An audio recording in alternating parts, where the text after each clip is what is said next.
When you yell at your child and immediately feel that wave of regret, the kind that settles in your chest, you might wonder if you just damaged something important. But that moment right there is not the end of the story.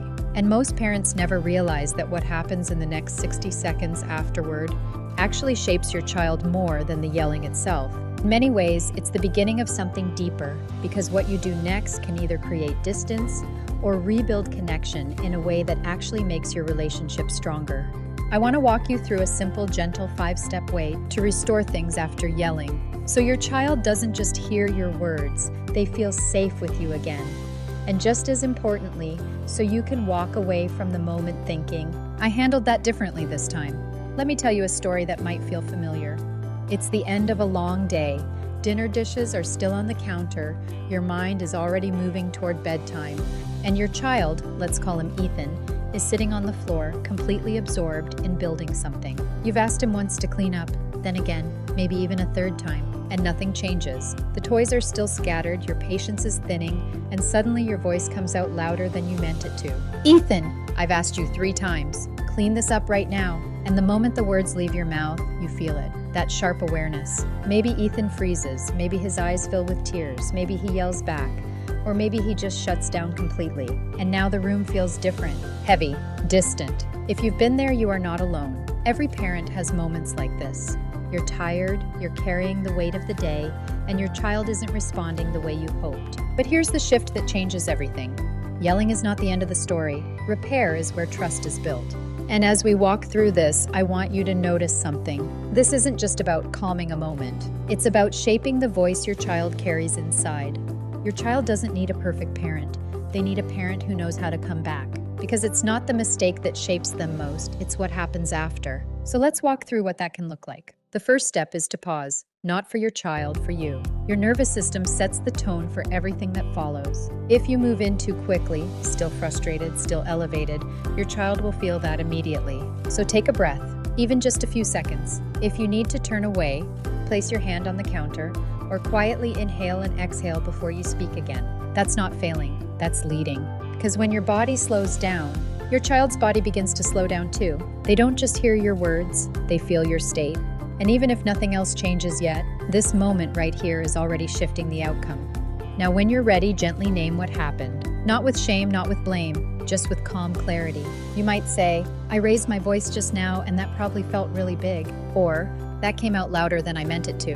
What you're doing here is incredibly important. You're helping your child understand what just happened.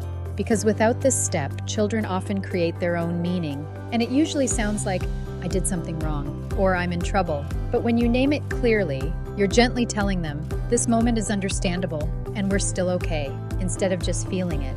And you're showing them that you see it, and that you're taking responsibility. Now this is where something deeper begins. Because children don't just learn through correction, they learn through story.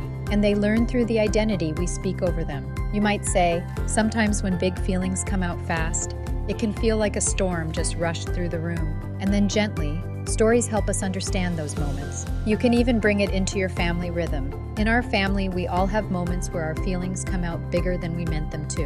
And then anchor it. In our family, we come back to each other. There's a moment in one of our stories where a character feels something big all at once, and it spills out in a way they didn't mean. And afterward, everything feels quiet, a little unsure. But what matters most is what happens next. The coming back, the softening, the reconnecting. And then bring it gently back to your child. In our family, we always come back. We say, I'm still here.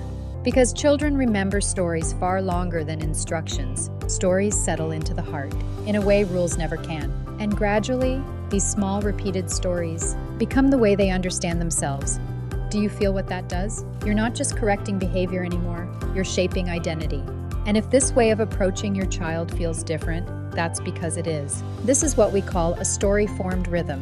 And if you want more simple ways like this, you can subscribe and grow with us here. Now we move to the next step, the choice step, where we offer 2 options. After a moment like this, your child often feels small, overwhelmed, unsure. So instead of demanding reconnection, you invite it. Do you want a hug, or do you want to sit together for a minute? Do you want to talk now, or take a little time first? Choice restores something really important, because after a big moment, your child doesn't need more control placed on them. They need to feel safe inside themselves again. And even a small choice can open the door back to connection. And then when your child leans back toward you, even just a little, you notice it. You came back to me. I love that. That was really brave. I'm really glad we're together again. This is where the repair becomes complete, because what you notice grows. This is the celebrate step. What you celebrate, you cultivate. And when you name their return, you're teaching them that coming back matters more than getting it perfect. So let's go back to that moment at the beginning, the raised voice, the regret, the feeling that you got it wrong. You didn't ruin it. You were given something else, a chance to repair. And repair doesn't weaken your relationship, it strengthens it. Because your child learns something deeper than obedience, that love comes back, that connection can be restored, that even after hard moments, they are still safe with you. And I'd love to know, which of these steps feels hardest in real life? Pause, name, story, or choice. You can tell me in the comments, and I will surely see it and respond.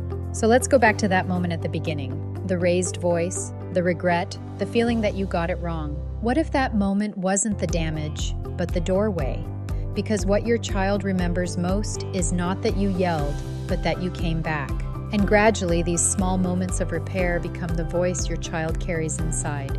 And if this would help your child, you can watch one of our stories together and begin practicing this rhythm as a family.